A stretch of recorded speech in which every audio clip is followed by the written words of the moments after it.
നമസ്കാരം. എല്ലാ രാജ്യങ്ങൾക്കും മേൽ ട്രംപ് നടപ്പിലാക്കുന്നത് കടുത്ത പ്രഹരമാണ്.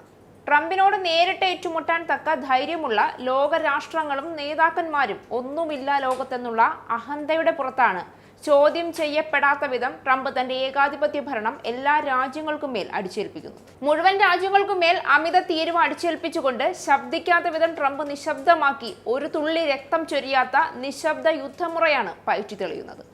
ആയുധങ്ങളോ മിസൈലുകളോ ഒന്നും ആവശ്യമില്ലാത്ത, എന്നാൽ അടപടലം അടിച്ചമർത്താൻ പറ്റുന്ന ഏറ്റവും മികച്ച യുദ്ധതന്ത്രം എന്ന് വേണമെങ്കിൽ പറയാം. എന്നാൽ ഇന്ത്യയുടെ കാര്യത്തിൽ മാത്രം ട്രംപിന് പലപ്പോഴും രണ്ടു വട്ടം ആലോചിക്കേണ്ടി വരുന്ന തരത്തിലേക്കാണ് കാര്യങ്ങൾ എത്തുന്നത്.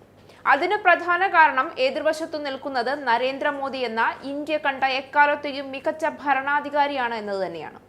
മറ്റു പല രാജ്യങ്ങളുമായും വാണിജ്യ ബന്ധങ്ങൾ അവസാനിപ്പിക്കുകയും അമിത താരിഫ് അടിച്ചേൽപ്പിച്ച് വീർപ്പ് മുട്ടിക്കുകയും ചെയ്തുകൊണ്ടിരിക്കുന്നതിനിടയിലും ഇന്ത്യയുമായി പുതിയ വ്യാപാര കരാർ ഉണ്ടാക്കാനുള്ള സജീവ താല്പര്യം തന്നെയാണ് ട്രംപ് കാണിക്കുന്നത്. ഇന്ത്യയുമായി എക്കാലവും മികച്ച സൗഹൃദം കാത്തുസൂക്ഷിക്കാൻ തന്നെയാണ് ട്രംപ് താല്പര്യപ്പെടുന്നതെന്ന് ഇന്നലെ വ്യക്തമാക്കി ട്രംപ് തന്നെയാണ് രംഗത്ത് വന്നത്. ഇന്ത്യയുമായി ഉടൻ തന്നെ ഒരു പുതിയ വ്യാപാര കരാറിലെത്തുമെന്ന സൂചന നൽകിയിരിക്കുകയാണ് US പ്രസിഡന്റ് ഡൊണാൾഡ് ട്രംപ്. നിലവിൽ US ഇന്ത്യയുമായി ചർച്ചകളിലാണ് എന്നും ട്രംപ് പറഞ്ഞു. ബഹ്റിൻ കിരീടാവകാശി Salman bin Hamad bin Isa Al ഖലീഫയുമായി ഉഭയകക്ഷി കൂടിക്കാഴ്ചയ്ക്ക് ശേഷം മാധ്യമപ്രവർത്തകരോട് സംസാരിക്കവെയാണ് ട്രംപ് നിർണായകമായ വിഷയത്തിൽ ഈ സൂചന നൽകിയത്. ഓഗസ്റ്റ് എന്നൊരു സുപ്രധാന ദിവസമായിരിക്കുമെന്നും അന്ന് തന്റെ രാജ്യത്തേക്ക് ധാരാളം പണം വരുമെന്നും ട്രംപ് എടുത്തു പറഞ്ഞു. അമേരിക്ക $100 ബില്യൺ വരുമാനം നേടിയെന്നും തീരുവകൾ കാര്യമായി പ്രാബല്യത്തിൽ വന്നിട്ടില്ല, എന്നാൽ ഓട്ടോമൊബൈലുകൾക്കും സ്റ്റീലിനും ഒഴികെ എന്നുമാണ് ട്രംപ് പറയുന്നത്.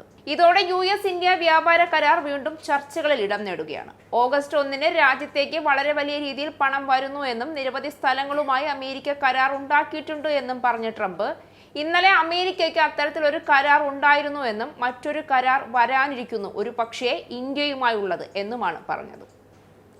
ഞങ്ങളിപ്പോൾ ചർച്ചയിലാണ് എന്ന് ട്രംപ് വ്യക്തമാക്കി. താൻ ഒരു കത്തയക്കുമ്പോൾ അതൊരു ഇടപാടാണ് എന്നും നമുക്കുണ്ടാക്കാൻ കഴിയുന്ന ഏറ്റവും നല്ല കരാർ ഒരു കത്തയക്കുക എന്നതാണ് എന്നും പറഞ്ഞ ട്രംപ് മറ്റു രാജ്യങ്ങൾ 30%, 35%, 25%, 20% എന്നിങ്ങനെ നൽകുമെന്ന് കത്തിൽ പറയുന്നു എന്നും താനൊരു കത്തയക്കുമ്പോൾ അതൊരു ഇടപാടാണ് എന്നും നമുക്കുണ്ടാക്കാൻ കഴിയുന്ന ഏറ്റവും നല്ല കരാർ ഒരു കത്തയക്കുക എന്നതാണ് എന്നും പറഞ്ഞ ട്രംപ് കത്തിൽ മറ്റു രാജ്യങ്ങൾ 30%, 35%, 25%, 20% എന്നിങ്ങനെ നൽകുമെന്ന് പറയുന്നു എന്നും അമേരിക്കയ്ക്ക് പ്രഖ്യാപിക്കാൻ ചില നല്ല ഡീലുകൾ ഉണ്ട് എന്നും ഇന്ത്യയുമായി കരാറിന് ഞങ്ങൾ വളരെ അടുത്താണെന്നും ചൂണ്ടിക്കാട്ടി.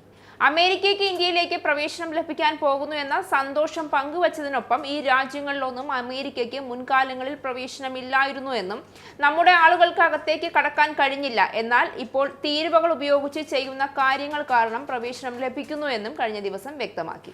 പ്രധാനമന്ത്രി നരേന്ദ്രമോദിയുടെയും US പ്രസിഡന്റ് ഡൊണാൾഡ് ട്രംപിന്റെയും തീരുമാനങ്ങൾക്ക് അനുസൃതമായി ഇന്ത്യയും അമേരിക്കയും നടത്തുന്ന ഉഭയകക്ഷി വ്യാപാര ചർച്ചകൾ പുരോഗമിക്കുകയാണ് എന്ന് ബന്ധപ്പെട്ട അടുത്ത വൃത്തങ്ങൾ അറിയിക്കുന്നു. അധികം വൈകാതെ തന്നെ അന്തിമ ധാരണയാകുമെന്നാണ് കരുതുന്നത്.